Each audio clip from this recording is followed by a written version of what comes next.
sa ngalan ng ating parokya ng Sagrada Familia. Ay welcome po kayo sa ating street mass dito po sa ating barangay. At sana po tayong lahat ay mabuti, malusog, maganda po at gwapo. Tayong lahat ay handa sa pagpasok sa ating banal na misa.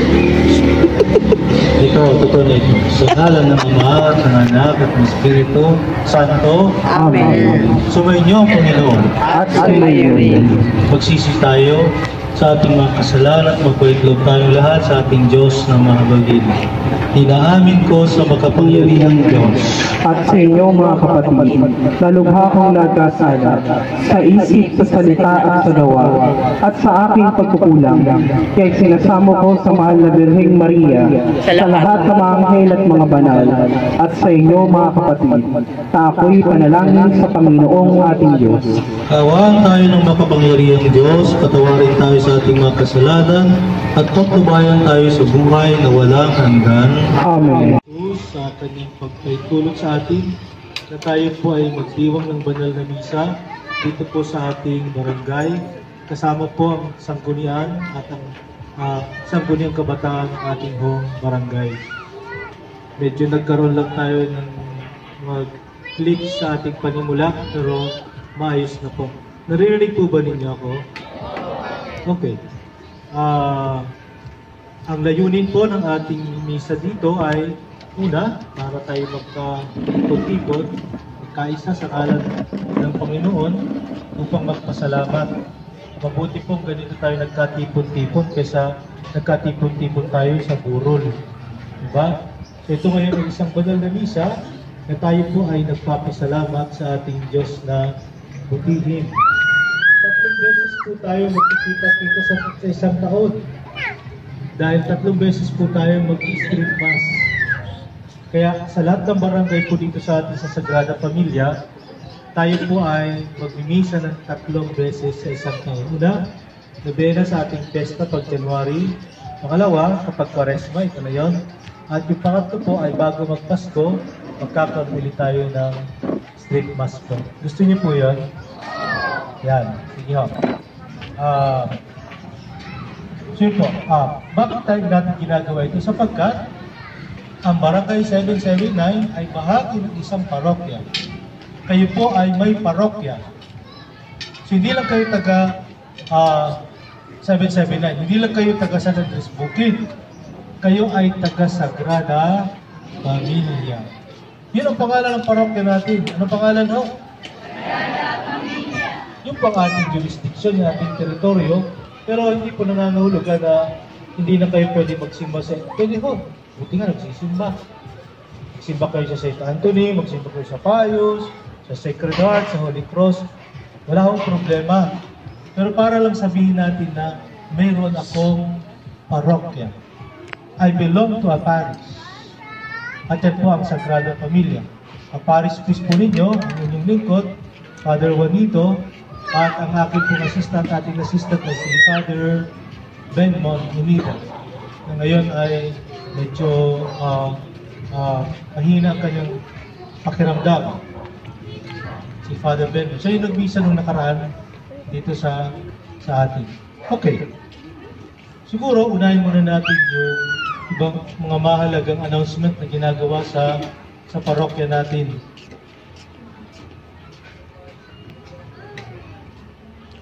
Una po, meron na po tayo, sinimulan na po natin sa ating parokya ang isang napakagandang programa na tinatawag na San Lakbay. Pakiulit niya po. San Lakbay. Baka isipin, sinong santo yun? San Francisco, San Esteban, San Lakbay. Sinong Lakbay na pangalan? Hindi po santo. Ito po ay pinag-isang salita ng isang paglalakbay. Kaya, San Lakbay. Ano po ba itong programang ito? Ito po ay para sa mga nalulong sa drugs na may mga kaso sa City Hall na meron po silang tawag dito, probation ngayon, sila ay nakalabas na, pero kailangan nilang kumpletuhin ang rehabilitation sa isang facility. Ngayon, gagawin na natin ito sa simbahan.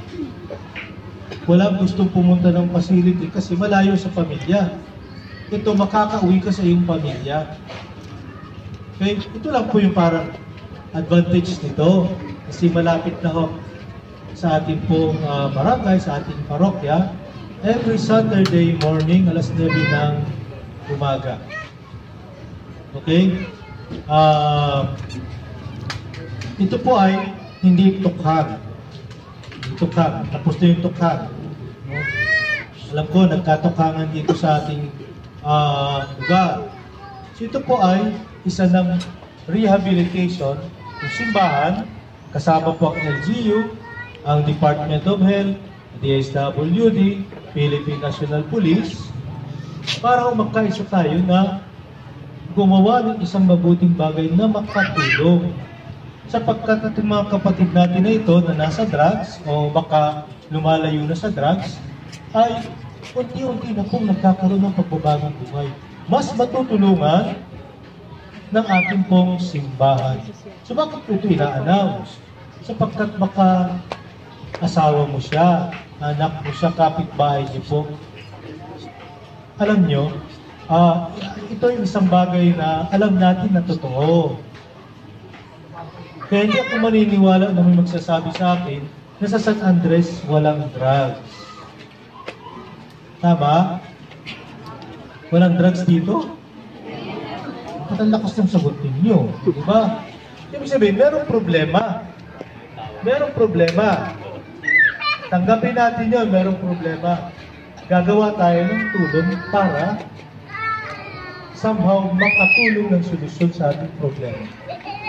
Hindi po ito yung isang solusyon lang. Pero tutulong po tayo. Tutulong po tayo. Programa natin ay Sanlakbay. Pakiulit po. Kaya kung sino man po may gusto, huwag po kayong matakot sapagkat hindi po kayo mahusgahan ni Father.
Kapatid ko ang pagkain natin, nagaganan Diyos ang mga makapangyarihan. Tanggapin nawa ng Panginoon ang paghahain sa iyong mga kamay, sa kapurihan at tangalan sa ating kapakinabangan, at sa buong sambayanan niyang banal.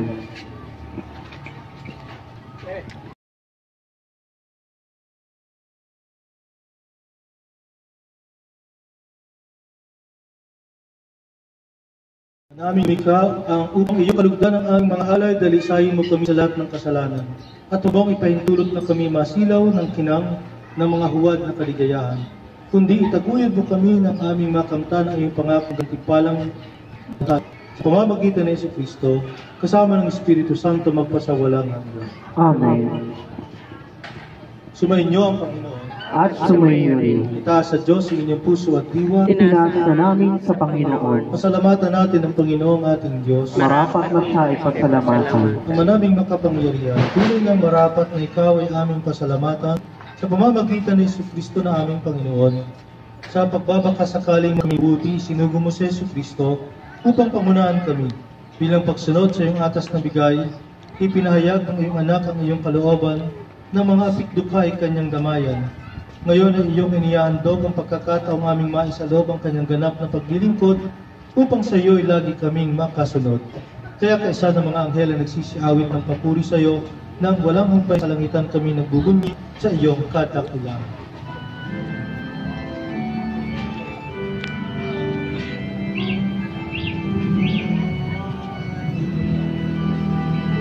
Santo, Santo, Santo, Panginoong Diyos, napupuno ang langit at lupa ng kadakilaan mo. Sana, Hosana, Hosana, Hosana sa kaitaasan. Hosana, Hosana, Hosana sa kaitaasan. Pinagpalang na paririto sa ngalan ng Panginoon. Hosana, Hosana, Hosana sa kaitaasan.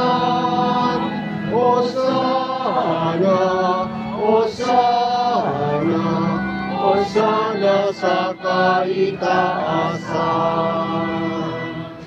manaming banal ikaw ang bukal ng tanang kabanalan. Kaya sa pamamagitan ng Espiritu gawin mo ang banal ang kaloob na ito upang para sa amin ay maging katawan at dugo ng aming Panginoong Jesucristo. Bago niya pinagtiis ang pusong loob na maging handog, ginawakan niya ang tinapay, pinasalamatan kaniya, pinaghati-hati niya iyon, iniabot sa kanyang mga alagad at sinabi, "Tanggapin ninyong lahat ito at kanin. Ito ang aking katawan na ihahandog para sa inyo."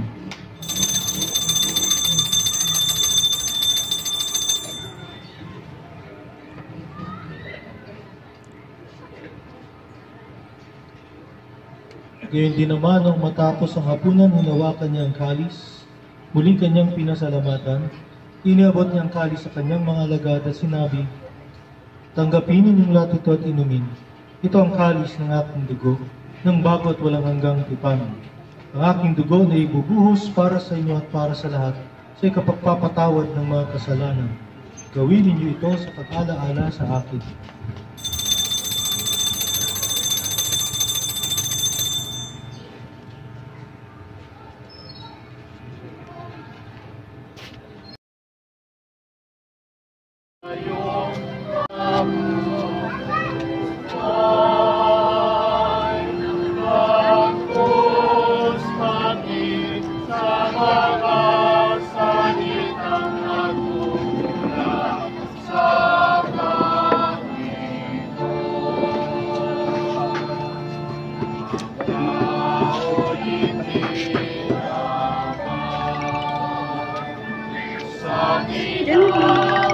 Diyan na lang. Pupuntahin siya.